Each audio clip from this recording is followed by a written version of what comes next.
Party కోసం కష్టపడ్డాం, నచ్చ చెప్తే విని సీటు త్యాగం చేశాం. పవర్లోకి వచ్చాక కూడా ఏడాది వెయిట్ చేశాం.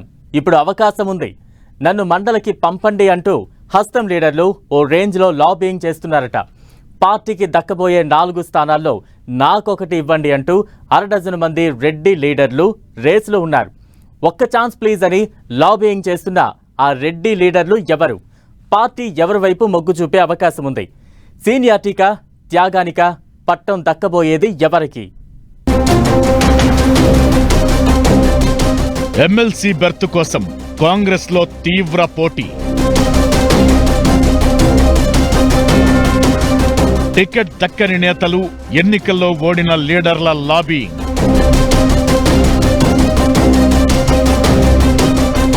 మండలికి వెళ్లేందుకు ఎవరి ప్రయత్నాల్లో వారు. పార్టీ కోసం కష్టపడ్డాం, సీటు కూడా త్యాగం చేశాం. గత 10 ఏళ్లు పోరాడినా మొన్నటి ఎన్నికల్లో ఓడిపోవడంతో గుర్తింపు దక్కడం లేదు. అధికార పార్టీలో ఉండి కూడా అపోజిషన్ లో ఉన్నట్లే ఉందని తెగ బాధపడిపోతున్నారు కొందరు హస్తం నేతలు. త్వరలో ఖాళీ కాబోయే ఎమ్మెల్సీ స్థానాల్లో అవకాశం ఇవ్వాలని కోరుతున్నారట. వచ్చే ఏడాదిలో 5 ఎమ్మెల్యే కోట ఎమ్మెల్సీ స్థానాలు ఖాళీ కాబోతున్నాయి. సంఖ్యాపరంగా అధికార పార్టీ కాంగ్రెస్ కు 4 స్థానాలు దక్కనున్నాయి. కాంగ్రెస్ కు దక్కే 4 సీట్లను సామాజిక సమీకరణాల ప్రకారం ఇవ్వాలని పార్టీ ఆలోచిస్తోందట. 2 బీసీలకు, 1 ఎస్సీకి, మరోటి రెడ్డి సామాజిక వర్గం నేతకివ్వాలని పార్టీ భావిస్తున్నట్లు తెలుస్తోంది.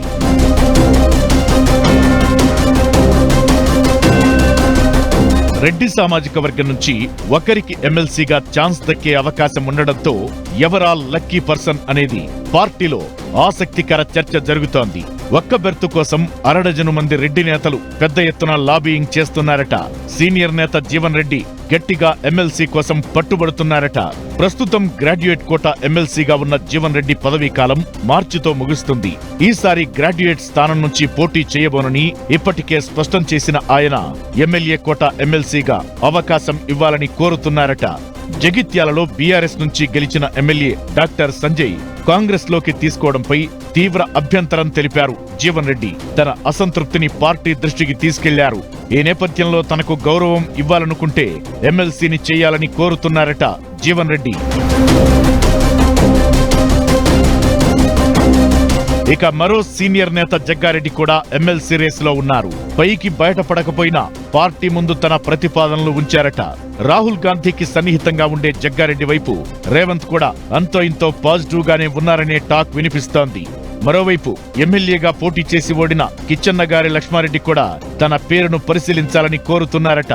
మరోవైపు గత ఎన్నికల్లో వనపర్తి టికెట్ ఆశించినా దక్కకపోవడంతో ఈసారి ఎమ్మెల్సీ వస్తుందనే ధీమాతో ఉన్నారు యూత్ కాంగ్రెస్ మాజీ అధ్యక్షుడు, స్పోర్ట్స్ అథారిటీ చైర్మన్ శివసేనారెడ్డి.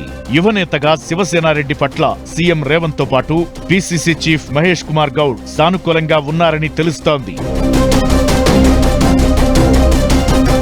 ఇక ఎమ్మెల్సీ ఛాన్స్ కోసం మహేశ్వరం నియోజకవర్గానికి చెందిన పారిజాత నరసింహారెడ్డి గట్టి ప్రయత్నాలు చేస్తున్నారు. మహిళా కోటాతో పాటు చివరి నిమిషంలో ఎమ్మెల్యే టికెట్ మిస్ కావడంతో ఎమ్మెల్సీగానైనా అవకాశం ఇవ్వాలని కోరుతున్నారు. రంగారెడ్డి జిల్లాకు చెందిన నాయకురాలు, పైగా ఫైనాన్షియల్ గా చాలా స్ట్రాంగ్ కావడంతో అవకాశం ఇవ్వాలని పార్టీ పెద్దల దృష్టికి తీసుకెళ్తున్నట్టు తెలుస్తోంది. ఇక అదే నియోజకవర్గానికి చెందిన సీనియర్ నేత తేప భాస్కర్ రెడ్డి కూడా పార్టీకి చేసిన సేవలను దృష్టిలో పెట్టుకుని అవకాశం కల్పించాలని కోరుతున్నారు. ఎమ్మెల్యే టికెట్ దక్కని మరో నేత మేడ్చల్ మల్కాజ్గిరి జిల్లా అధ్యక్షుడు హరివర్ధన్ రెడ్డి కూడా ఎమ్మెల్సీ పదవి అడుగుతున్నారు. తనకు ఎమ్మెల్యే టికెట్ దక్కనప్పుడు తరువాత వచ్చే అవకాశాల్లో మొదటి ప్రాధాన్యం ఉంటుందని ఇచ్చిన హామీని ప్రస్తావిస్తున్నారట. 4 సీట్లు దక్కబోతుంటే రెడ్డి కోటాలో ఓ నేతకు అవకాశం దక్కే ఛాన్స్ ఉంటే అరడజను మంది పోటీపాఠం మాత్రం ఇంట్రెస్టింగ్ గా మారింది. అందులో 3 సీనియర్ లీడర్లు, మరో 3 పార్టీ కోసం టికెట్ త్యాగం చేసిన లీడర్లు కావడంతో వారిలో ఎవరికి ఛాన్స్ దక్కనుందన్నది చర్చనీయాంశమవుతోంది.